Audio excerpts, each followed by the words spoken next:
and welcome to the 2015 Delhi Election Tracker, a collaboration between Boom News and Sea Voter in Delhi. Yashwant Deshmukh joins me. Yashwant, it's really heating up, and in a very interesting sort of way, because the numbers seem to be all in the fine regions now. We're not seeing any big blips up and down, but the underlying current seems to be that Kejriwal is gaining, albeit very, very slowly. What do you think? Well, the gain has been there in all our tracking polls, and the gap has been reducing. That's what we have been reporting all along. And all serious polls, barring one, has been on a secular trend in a way where the flight is closing by or going for a tie break or engaging in a very keen contest where BJP has a slight edge. There is only one poll, the Nielsen poll, which is a way fluctuating a bit too much in weeks, and the ranges between 20 to 30% of that fluctuation. So that is the only outlier poll. And but to be fair on that, ABP has always maintained that's a snap poll. It's not to be meant for gauging the vote share projections. Regardless of the fact that they have given vote share projection, but snap polls are not meant for vote share projection. They are meant to gauge public opinion on a particular issue. It's a straw poll. It's a dipstick, which should be taken as that way. Right. So all in all, in the last 3 months, the gap has reduced, and it is now heading for quite a good contest, bipolar contest between Aam Aadmi Party and the BJP. While the polls maintaining that the BJP has a slight edge still as of today. Right. So let's look at the numbers and let's pull up the chart as well. The question was, whom will you vote for if the elections are held today? It's interesting if you see, we've obviously highlighted the latest numbers from January 4th week, which is the week we are in. But if you go back and you see Congress, they seem to have lost the most. BJP has gained. And AAP has fluctuated, right? So if you look at the 4th week, Yashwant, the fluctuation seems to be somehow more prominent than it was ever before. Why is that? Well, it's a fluctuation is not, I would say it's a big prominent, because if you look at the trend secular, that AAP is for the last 4 weeks is polling around 40%, and BJP for the last 4 weeks is polling around somewhere 40 to 45% of range. And the gap has been actually essentially fluctuating between 1% vote to 4% vote largely. But keeping in mind that if you look into the tracker starting from the September poll that Sea Voter conducted, where BJP was ahead of Aam Aadmi Party by almost about 11.5% votes, and to December where it came down to just about 1%. So what I'm trying to say is that Aam Aadmi Party bridged the gap of almost 10% votes between BJP and Aam Aadmi Party within the last 3 months, and that bridging of after that in the last 4 weeks, it has largely remained there in a way that Aam Aadmi Party is kind of trending at around 40% vote share. BJP is trending somewhere between 42 and 45% votes in different polls, and the gap is trending between 1% to 4%. Which essentially is too close to call, simply because this is a very unique situation where in general, when you see the election happening, then in the top two parties, one party's trend of swing is generally positive, and one party's trend in general is negative, and this is where the final verdict or a trend is confirmed. But in this particular case, which is very unique and which is something which we have not seen for a long time, is that the first two parties, both the parties are gaining vote and both the parties are gaining momentum largely at the cost of the third party, which is becoming a non-existent in the election. Right. So the other point, before we look at the seat share projection, Yashwant, we've been talking about for the last 2 weeks the Kiran Bedi factor, right? So, which of course looks strong and perceptionally seems to be weak today as it stands. But the numbers don't seem to suggest that she's really created either a positive or a negative impact. Am I right?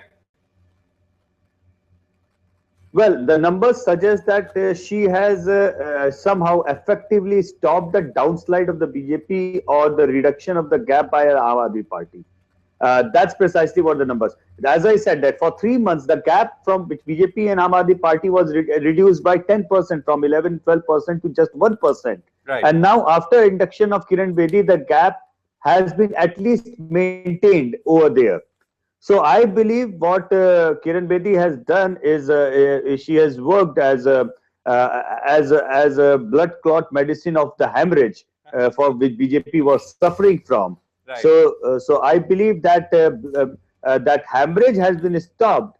But if the patient is still healthy or not, that is something which will remain to seen in the next 7 days of campaigning and final day of voting, which will be very important thing to understand. Because Aam Aadmi Party has been running an exceptionally good local campaign and voter contact program, which in case of the BJP has been exceptionally poor till date. Okay. So, which is rather surprising, keeping in mind that BJP is considered to be a cadre-based party, and they do gain out of the RSS network, and they do contest election purely out of the merit of their cadre network and organization. So this is largely this is kind of a 2020 match where one side, which is known to be a good bowling side, is essentially pitching or batting really well, and the other side, which is known to be a good at a batting side, is kind of bowling very well. So it's a a weird scenario. I know, and this is the point where we miss Ayaz, but he's going to be back on Monday for I guess the last mile of this contest. Let's look at the chart for which asks the question: given a choice between Kejriwal and Bedi, who would you prefer as the Chief Minister of Delhi? So November 2014 to December 2014, can't say has obviously been roughly the same. But Kejriwal, you can see from 38 to 43 to 47, average is 43. Kiran Bedi is 58, 53, and 50. So Kiran Bedi, from the looks of this, seems to have actually reduced, though that may or may not have a party impact. Exactly, that has been reduced, but on an average, she has maintained a 50% line. And as I mentioned, the day she was inducted, I mentioned on this program that Kiran Bedi as a leader, independent leader, and Kiran Bedi as a chief ministerial candidate of BJP are two different things. Right. So it seems that after the announcement, it has become further polarized, but Kejriwal has further gained as far as comparison of Kejriwal and Kiran Bedi is concerned. And it, as you can see, now it is going down to almost photo finish line. 47 and 50 is a kind of figure which is as good a photo finish as it can be in terms of popularity. But Kiran Bedi has maintained that slight edge over Kejriwal, and that is largely due to her popularity in the female voters. Kejriwal is maintaining a healthy lead, about 4-5% among the male voters of Delhi. Right. But Kiran Bedi is leading by Kejriwal more than 10% point among the females in Delhi. So there is a big gender gap as far as the popularity ratings of these two candidates are concerned. But in other question that we ask is open-ended with the chief ministerial candidate is concerned. There till now Kejriwal was always getting 45% rating. That has maintained. What has changed that after Kejriwal, there was no other leader, rather only other option was Harshvardhan, who was trending around 20%. So between Kejriwal and Harshvardhan, there was a gap of about 25% in all the polls when we were talking about. Then there was no third leader as such. Right, Yashwant, but after the entry of Kiran Bedi, that vacuum has been filled. Yeah, right. Yashwant, just a quick question. Just a quick question on the gender, the gender variation. So obviously, I mean, as we've again seen in previous polls, there's support for Kiran Bedi is higher from amongst the women and lower amongst the male, and it's the reverse for Arvind Kejriwal, who enjoys higher male support and lower female support. Now, are you familiar with what the turnout figures could be? I mean, between, let's say, the poll that we do now and the turnout that we actually see at the polling booths. Could this change, or will the polling also be roughly in the same proportions? Well, polling is roughly in the same proportion, but somehow we have seen in the last 3 odd years that all the elections that have happened in India have seen a remarkable jump in voting and a remarkable jump in terms of female participation in the voting. So that is a trend that we have seen across India. Now, in case of Delhi, that will become much more important because if the female turnout is good, then then BJP by virtue of Ms. Bedi as a CM candidate might pull off. But if the female turnout is down, then the gain or the lead which Kejriwal enjoys among the males in Delhi electorate, he might just spring a surprise. Right, and that's pretty interesting. The other question, there are a lot of people actually joining in, Yashwant. So I'm also inviting people, those who are watching, to send in questions if you have any, or keep watching while we go through this very interesting numbers. Yashwant, can we come back to the first one, or the major chart, which is seat projections? Now, seat projections, again, if we look at the Jan 4th week, we are seeing BJP at 37. We are seeing AAP at 28, others at 0, and Indian National Congress is at 5, which is down from 7, but was 6 earlier, but was also 5 in the first week of Jan. So Congress seems to be, going up and down, and of course at this position it's down. BJP has clearly increased, though, from 35 to 37 in 3 weeks. And we're looking at AAP, which went from 29 to 26 and came back to 28. So did it go down because of the Prime Minister's rally and then come back again after Kiran Bedi? I mean, are you seeing a connection there? Well, some of the swinging seats between Aam Aadmi Party and the Congress are actually the seats which have a big minority voters in that. And every time Congress numbers go up, it seems that in few of those seats that the Congress could swing it their way. And whenever there is a reaction in favor of Aam Aadmi Party, and we get a sense that those seats could go Aam Aadmi Party way. But let's be very clear, those seats will have a tactical voting, and those seats are going to swing between Aam Aadmi Party and the Congress only with a huge margin, because minorities are not expected to waste their vote. They will vote on the final day to the candidate the candidate which will be in the best possible position to defeat the BJP. That has been their voting trend all along, all 3 years. And I expect the same to continue in Delhi even in this year. And this is why the last week's number of 7 for the Congress came to 5, and Aam Aadmi Party from 26 to 28. And there are 2 seats, because if we look at the January week 2 seats where the BJP was 35 and went up by 37, there are actually 2 seats where the BJP is in contest with the others, neither Aam Aadmi Party nor the Congress. Actually, in one seat it is the contest with the Bahujan Samaj Party, and in one seat it is with the INLD candidate.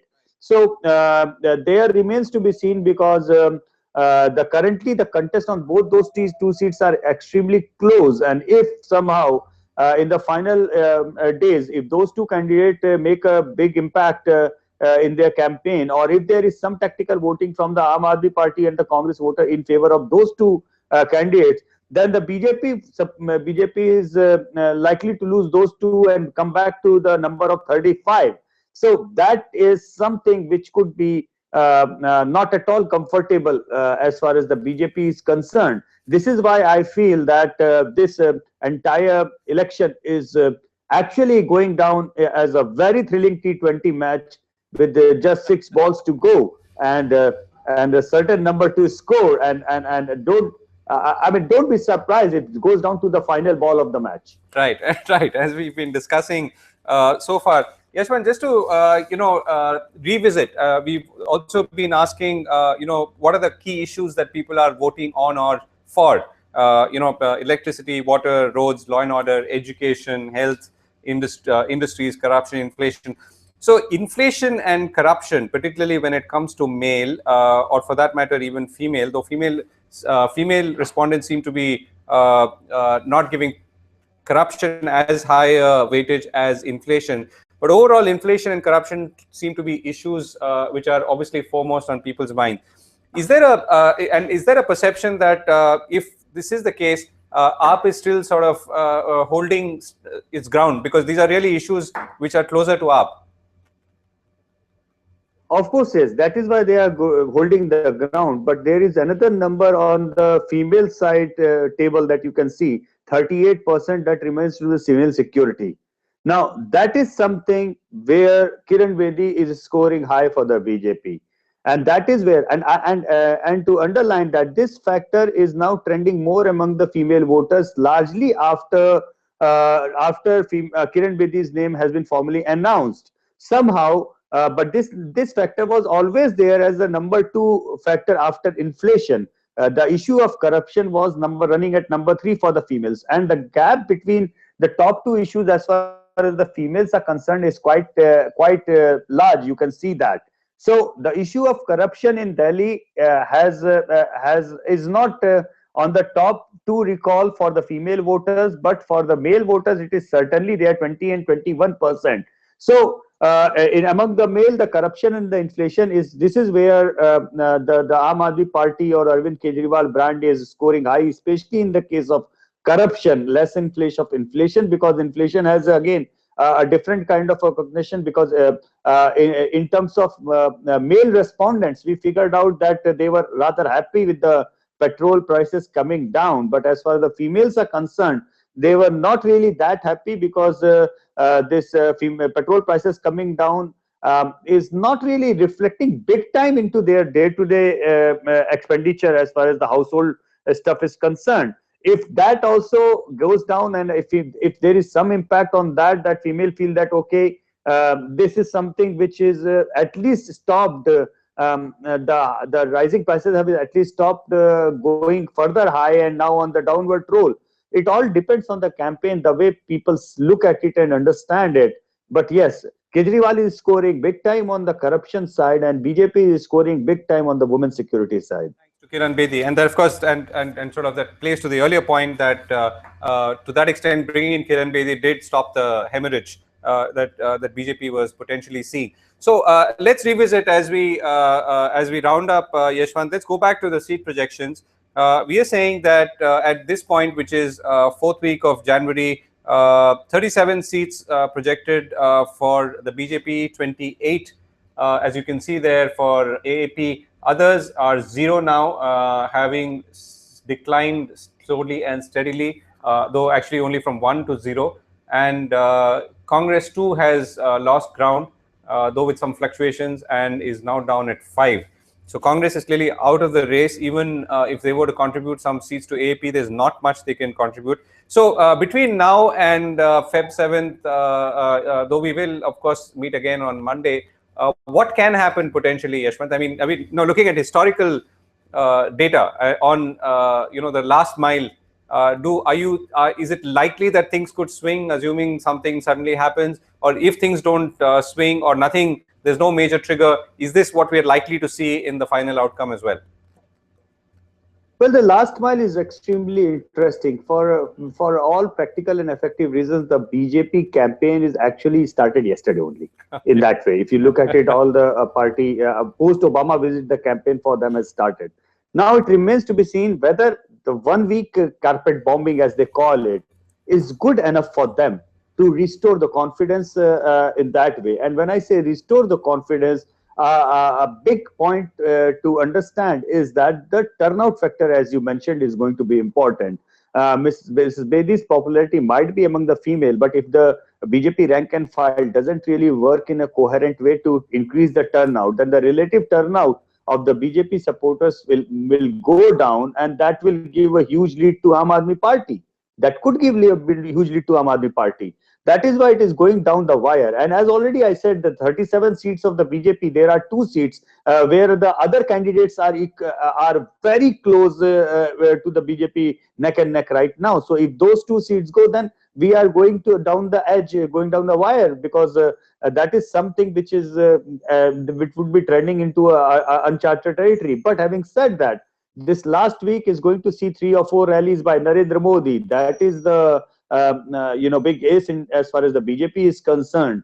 How that is going to go down the wire, that will remain to be seen. There would be an intense campaign by all the BJP stalwart, and BJP does have big number of premium campaigners, as we call it, good speaker, good orators, and premium campaigners. So Aam Aadmi Party campaign has peaked at this point of time, while in the last week BJP has started.